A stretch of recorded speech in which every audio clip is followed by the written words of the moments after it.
అందరికీ నమస్కారం అండి. ఈరోజు మనం ఝాన్సీ మంతెన గారు రచించిన వృద్ధ నరా సతీవ్రత అనే ఓ చక్కటి కథను విందాం. ఇక కథలోకి వెళ్దాం. ఎత్ర నార్యస్తు పూజ్యంతే రమంతే తత్ర దేవతా. టీవీలో ప్రవచనాలను పరవశంగా వింటున్నాడు రామకృష్ణయ్య. రుక్మిణమ్మ సోఫాలో కూర్చొని కాళ్లకి నూనె మర్దన చేసుకుంటోంది. కుస్తీవీరుడు బరిలోకి దిగే ముందు వంటికి నూనె మర్దన చేసుకున్నట్టు. అవును, వంట చేయటం మాత్రం కుస్తీ కంటే తక్కువ ఏంటి? లేవగానే ఒక పట్టాన కాళ్ళు మాట వినవు మరి. రామ కృష్ణ అనుకుంటూ లేచింది. అయ్యయ్యో, అపార్థం చేసుకోకండి. ఆవిడ పిలిచింది సాక్షాత్తు దేవుణ్ణే, పతిదేవుణ్ణి కాదు. మొగుణ్ణి పేరు పెట్టి పిలిచే ధైర్యవంతుల కాలంలో పుట్టలేదు ఆవిడ. దేవుణ్ణి ఏ కాలంలో అయినా పేరు పెట్టి హ్యాపీగా పిలిచేయచ్చు. పిలిచింది దేవుణ్ణి అయినా పతిదేవుడు విని గబగబా దగ్గరకొచ్చాడు. ఏంటి రుక్కు, కాళ్ళు మళ్ళీ మొరాయిస్తున్నాయా? పోనీలే, నువ్వు విశ్రాంతి తీసుకో, ఈ పూటకి వంట నేను చేస్తాన్లే అన్నాడు వంటింటి వైపు నడుస్తూ. ఒసే రుక్కి, ఎక్కడ తగలడ్డావు? ఓ పక్క ఆఫీస్కి వేలవుతుంటే ఇంత టిఫిన్ చేసి నా మొహాన్ తగలేసేదిందా లేదా? మనసులో లోపల ఎక్కడ్నుంచో గావు కేకలు వినబడుతున్నాయి. అమ్మో, తప్పు తప్పు. అలా ఎప్పుడు పడితే అప్పుడు బావిలో చేదేసి తోడినట్టు బయటకొచ్చేయకూడదు అని జ్ఞాపకాలను లోపలికి తోసేసింది ఆమె. రామకృష్ణ నెమ్మదిగా కాఫీ ఫిల్టర్ అయ్యటం మొదలు చారు పోపు వరకు ఒక్కో పని తడుముకుంటూ మొత్తానికి పూర్తి చేసేటప్పటికి 12 దాటింది. పూర్తిగా అలసిపోయాడు.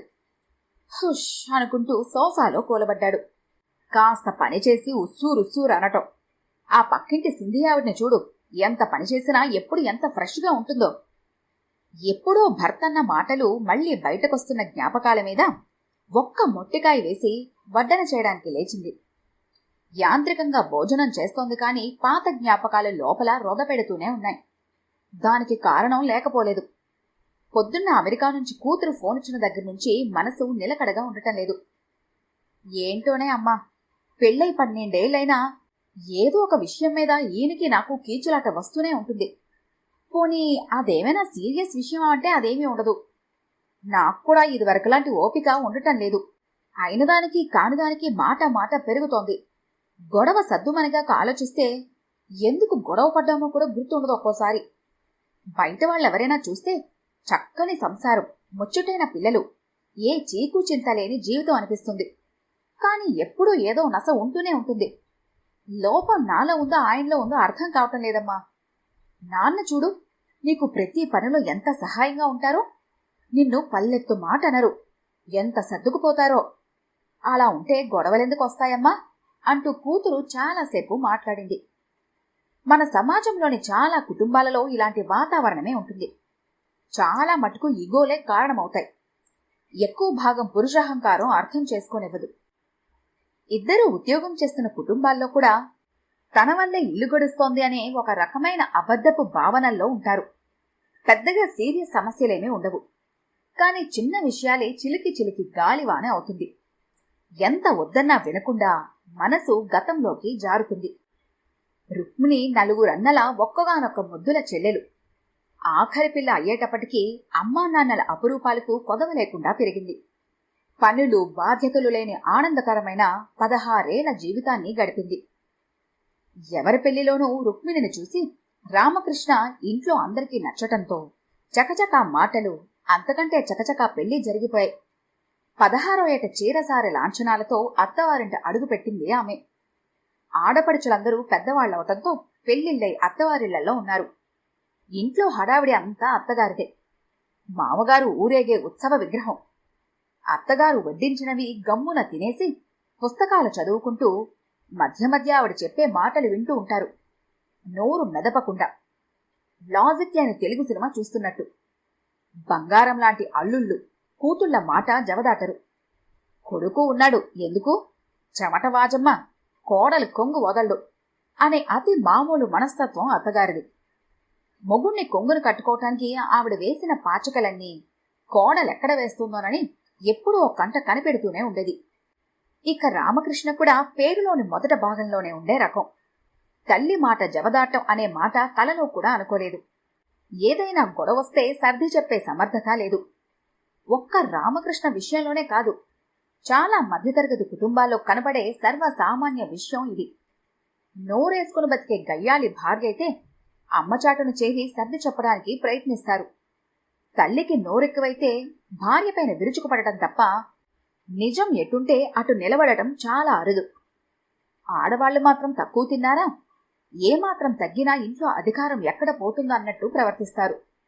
అయితే అన్ని విషయాల్లోనూ చాకచక్యంగా నిగ్గుకొస్తూ లౌక్యంగా వ్యవహారాన్ని చక్కబట్టే ఆడవాళ్లు లేకపోలేదు. అలాంటి ఆడవాళ్ల కోవలోకే వస్తుంది రుక్మిణి. మొదట్లో అత్తగారింటి వాతావరణంలో ఇమడలేక తెగ బాధపడేది. అత్తగారు భర్త విసుక్కోగానే ఏడ్చేది. పుట్టింట్లో ఇలా జరగటం ఎప్పుడూ చూడలేదు. అన్నలందరికీ వేరే ఊళ్లలో ఉద్యోగాలవడం, ఏ పండుగకో పబ్బానికో కలవటం వల్ల తల్లి ఎప్పుడూ కోడళ్లను అపురూపంగానే చూసేది. ఆవిడ నెమ్మది స్వభావం వల్ల కూడా గొడవలు లేకుండానే నడిచింది సంసారం. అయినా చుట్టుపక్కల కుటుంబాల్లో గొడవలు చూసినా రుక్మిణికెప్పుడూ తనకలాంటిది ఎదురైతే ఎలా అన్న ఊహ కూడా రాలేదు. అసలు రుక్మిణి అనే ఏంటి? చాలా మంది ఆడపిల్లలు తాము చాలా ప్రత్యేకమని, తమకలాంటి పరిస్థితులు ఎదురవ్వని అనుకుంటూ ఉంటారు. అందుకే అలాంటి వాతావరణంలో బెంబేలెత్తిపోతారు. రుక్మిణి కూడా అలానే కంగారు పడింది. పుట్టింటికొచ్చినప్పుడు నాన్నమ్మకు అన్నీ ఏకరవ పెట్టింది. అమ్మకన్నా నాన్నమ్మ దగ్గరే చనువెక్కువ మరి. గడిసిల్లాలుగా గొప్ప పేరున్న నాయనమ్మ అన్నీ విని ఒక్కసారి నవ్వేసింది. హాసిన మాయకపు బంగారు తల్లి, ఇది అందరిళ్లలో ఉండే కథే. ఆడపిల్లలు పెళ్ళై అత్తవారింటికెళ్లిన కొత్తల్లో అక్కడి వాతావరణానికి, మనుషుల మనస్తత్వాలకు అలవాటు పడటానికి కొంత సమయం పడుతుంది. మొక్కలు కూడా కొత్త ప్రదేశంలో నాటితే నిలదొక్కుని కొత్త చిగుర్లు తొడగడానికి సమయం పడుతుంది కదా. అలా కొత్త చిగుర్లు వేసేటప్పుడు అంతకు ముందున్న ఆకులు రాలుతాయి. అయ్యో, పాత ఆకులు రాలుతున్నాయని మొక్కలు బాధపడటం ఎంత అనవసరమో, తాటాకు చప్పుళ్లాంటి అత్తింటి ఆడళ్లను గురించి బాధపడడం అంతే అనవసరం. క్రూరపు ఆలోచనలతో కోడళ్లను హింసించే వాళ్లైతే తప్పకుండా వాళ్లను ఆపాల్సిందే, వాళ్లకు బుద్ధి చెప్పాల్సిందే. కాని కోడలి ఎక్కడ తన పెత్తనం లాక్కుంటుందో అని ఉత్తుత్తి ఆర్భాటాలు చేసే అత్తింటి వాళ్ల గురించి అంత పట్టించుకోవాల్సిన పని లేదు. కాస్త లౌక్యం ఉంటే చాలు, నెగ్గుకు రావచ్చు. 4 రోజులు పోతే అవే సర్దుకుంటాయిలే. కాని పెళ్లినాడు కష్టాల్లోనూ సుఖాల్లోనూ పాలు పంచుకుంటానన్న భర్త అత్తగారి విషయం వచ్చేటప్పటికీ సమర్థించకపోగా ఇంకో 2 మాటలంటుంటే బాధ కదా నాన్నమ్మ, ఉక్రోషంగా అంది రుక్మిణి. అదే చెప్పొస్తున్నాను. 99% మగవాళ్లు నీకేంట్రా మగమహారాజు అని లేనిపోని మిథ్యా అధికారం కట్టబెట్టి పెంచబడినవారే. ఆడదానివి అన్నిట్లో తలదూర్చుకు, అణిగిమణిగి ఉండటమే నీకు అలంకారం అంటూ ఆడవాళ్ల శక్తియుక్తులను తగ్గించటం వల్ల వచ్చిన తిప్పలు ఇవన్నీ. అయితే ఈ అధికారాలు, అణిగిమణిగి ఉండడాలు కొన్నాళ్లే. ఈ సమయంలోనే అమ్మాయిలు అయ్యో అయినదానికి కానిదానికి మాటలు పడుతున్నానే అని విచారించటం పక్కన పెట్టి అత్తవారింటి మనుషుల బలాలు, బలహీనతలు, మనస్తత్వాల గురించి ఆలోచించాలి. స్నేహంతోనే చాలా విషయాలు సాధించవచ్చు. ఇది చెప్పినంత సులువేం కాదు, ఓపిక ఉండాలి.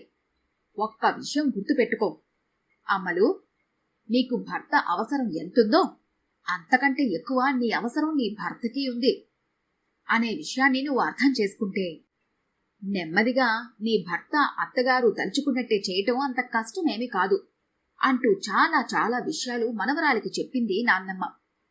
రుక్మిణి అన్నీ అర్థం చేసుకోవటానికి ప్రయత్నించింది, ఆచరించడానికి ప్రయత్నించింది. కాని చెప్పినంత సులువు కాదు కదా ఆచరణ. తల్లి మెప్పు పొందడానికి కొన్నిసార్లు, అనాలి కామోసు అని కొన్నిసార్లు ఏదో ఒక విషయంలో రామకృష్ణ సాధిస్తూనే ఉండేవాడు. ఒకనాడు జరిగిన సంఘటన గుర్తొచ్చి రుక్మిణి పెదవులపైకి చిరునవ్వు తెప్పించింది. రుక్కు, ఎక్కడా? గబగబా తెములు, అలా బయటికెళ్దాం. ఆఫీస్ నుంచి వస్తూనే భర్తన్న మాటలకు రుక్మిణి ముఖం చెంకి చాటంతయింది. పాపం, సంవత్సరానికి ఏ 1-2 సార్లో కాని బయటికి వెళ్లే అవకాశం రాదు మరి. ఆమె లోపలికెళ్లి తయారవుతూ ఉంటే అత్తగారు అడగటం వినిపించింది. ఎక్కడికిరా అబ్బాయి? ఎప్పటినుంచో పాపం రుక్మిణి అడుగుతోందమ్మా, సతీ సక్కుబాయి సినిమా చూస్తానని, అందుకని అంటూ నసిగాడు రామకృష్ణ. దానికంత నసుగుడెందుకురా, మంచి భక్తి సినిమా, పద నేను వస్తాను అంటూ ఆవిడ కూడా తయారయ్యారు. రామకృష్ణ గొంతులో పచ్చి వెలగకాయ పడ్డట్టయింది. ఎన్నాళ్ల నుంచో భార్యతో కలిసి సరదాగా ఉండే సినిమా చూడాలి అనుకున్నాడు. ఇన్నాళ్లకు తీరింది. ఇక చేసేదేం లేక తల్లిని భార్యను తీసుకొని భక్తిరస ప్రధానమైన సతీ సక్కుబాయి సినిమాకు బయలుదేరాడు బిక్క మొహం వేసుకొని. ఇంకో అమ్మాయి అయితే ముఖం చిటపటలాడించుకొని దారంతా భర్తను సాధించేది. కాని రుక్మిణి నాన్నమ్మ దగ్గర ట్రైనింగ్ తీసుకుని వచ్చిందాయే. చిరునవ్వుతో వాళ్ళను అనుసరించింది. సినిమా హాల్లో తనకు భర్తకు మధ్య అత్తగారిని కూర్చోబెట్టింది. ఎంత అమ్మకూచైనా పాపం రామకృష్ణకు కూడా కొన్ని సరదాలు సంబరాలు ఉంటాయి కదా. సినిమా చూసేటప్పుడు చీకట్లో భార్య చేతిని తన చేతిలోకి తీసుకోవడం లాంటిదో, ఆమె భుజంపైన తలపెట్టుకోవటం లాంటిదో. కాని ప్లాన్ అంతా తలకిందులైంది. అట్టవేసిన కొత్త పుస్తకంలా బిగుసుకుపోయి అటు ఇటు కదలకుండా సినిమా చూశాడు. అత్తగారు హాయిగా సినిమా చూస్తుంటే కోడలగారు భర్త విసుగులు నిట్టూర్పులు చూసి మనసులోనే సరదాగా నవ్వుకుంటూ కూర్చుంది. ఇలాంటి పరిస్థితి 2-3 సార్లు జరిగేటప్పటికీ భార్యను సినిమాకు తీసుకెళ్తున్నట్లు ఇంట్లో చెప్పడం మానేశాడు రామకృష్ణ. ఏదో సాకు చెప్పి ఇద్దరు బయటికెళ్లే ఏర్పాటు చేసేవాడు. ఇలాంటి సంఘటనలు చాలానే జరిగాయి వాళ్ల జీవితాల్లో. అత్తగారు ఆరోగ్యంగా తిరుగుతున్నన్నాళ్ళు ఆవిడ పెత్తనమే నడిచింది. రుక్మిణి నెల బయట చేరిన 3 రోజులు 2 సార్లు కాన్పులకు పుట్టింటికెళ్లిన 4 నెలలు ఏ ఇబ్బంది లేకుండా గడిచింది రామకృష్ణకు. రోజులు గడుస్తున్న కొద్దీ పెద్దవాడికి ఆరోగ్యం మందగించింది. వయసు మీద పడటంతో ఎక్కువగా మంచంలోనే ఉండటం వల్ల రామకృష్ణ మీద పనిభారం పడటం ఎక్కువ కాసాగింది. వృత్తి రోజుల్లో ఇటున్న చెంబు అటు పెట్టకపోయినా నెలలో 3 రోజులు వంట పూర్తిగా రామకృష్ణ చేయాల్సొచ్చేది. పొద్దున్నే లేవటం, మడి కట్టుకుని వంట చేయడం, ఆదరా బాదరాగా ఇంటి టిఫిన్ తిని ఆఫీస్కి వెళ్లటం, మళ్లీ ఇంటికొచ్చి వంట చేయటం. ఒళ్ళు హోనమైపోయేది. కాలం గడుస్తున్న కొద్దీ కష్టం సుఖం తెలిసొచ్చాయి రామకృష్ణకు. బాధ్యతలు పెరిగాయి. బంధాల విలువ తెలిసొచ్చింది. అయినా పైకి బింకంగానే ఉండేవాడు. ఏదైనా చెప్పబోతే నాకు తెలుసు, నువ్వు చెప్పేదేంటి అన్నట్టు ప్రవర్తించేవాడు. పిల్లల చదువులు, పెళ్లిళ్లు, పేరంటాలు కూడా జరిగిపోయాయి. పిల్లలిద్దరూ రెక్కలొచ్చి విదేశాలకు ఎగిరిపోయారు. నాకు నువ్వు, నీకు నేను అన్నట్టు సెకండ్ ఇన్నింగ్స్ మొదలుపెట్టారు వారు. అనారోగ్యంగా ఉన్నప్పుడు రుక్మిణి చేసిన సేవల వల్ల బాగా కోలుకున్నాడు. ఇక అప్పటి నుండి రామకృష్ణయ్యకు పూర్తిగా అర్థమైపోయింది, రుక్మిణి వెంట లేకపోతే తనకు గడవదని. బింకం పూర్తిగా సడలింది. అంతే మరి, వృద్ధ నరా సతీవ్రత. కాని ఈ విషయాలన్నీ కూతురికి ఏ రకంగా బోధించాలా అని ఆలోచిస్తోంది. ఎలాగైనా తనకు నాన్నమ్మ చెప్పిన సూత్రాలన్నీ కూతురికి చెప్పాలని ప్రయత్నం. తనకు కూతురికి ఒక తరం అంతరం ఉంది. తన తరువాత తరానికి చెప్పాల్సిన అవసరం లేదని, వాళ్లు చాలా తెలివైన వాళ్ళని, సమస్యలను చక్కగా అర్థం చేసుకుని పరిష్కరించుకుంటారని అనుకుంది.